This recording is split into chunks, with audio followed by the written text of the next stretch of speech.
মিয়ামোর মিয়ামোর মিয়ামোর এই নামটা যেন আমাদের পিছুই ছাড়ে না, সেটা ভদ্রেশ্বর হোক বা কোথাও ঘুরতে গিয়ে পুরী হোক। সেরকমই আগের পার্টে আমরা তোমাদের সাথে অলরেডি শেয়ার করেছিলাম যে মিয়ামোরে পুরীতে ঘুরতে গিয়ে কি কি ভ্যারাইটি আছে তাদের স্বর্গদ্বারের কাছে ব্রাঞ্চটায়। আমরা তো প্রথমেই নিয়ে নিয়েছিলাম দুটো ভেজ আইটেম মায়ের জন্য, এছাড়াও নিয়েছিলাম চিকেন স্যান্ডউইচ আর চিকেন 65 রোল আমার বউ ও বাবার জন্য। ভেতরে যা ভিড় ছিল তাই ভাবলাম চারজনা মিলে আরাম করে খাওয়া যাক।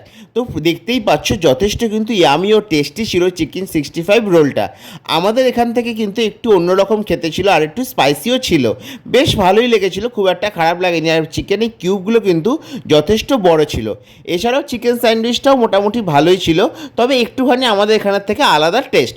এছাড়াও জানো তো আমরা ফেব্রুয়ারি মাসের প্রথমের দিকে গেছিলাম, তাই সামনেই ভ্যালেন্টাইন্স ডে আসছিল, তাই জন্য ভ্যালেন্টাইন্স ডে উপলক্ষে কিন্তু লাভ কেকও কিন্তু আমার এই ভালোবাসা মানুষটাকে খাওয়াতে ভুলিনি। Thanks for watching and please subscribe.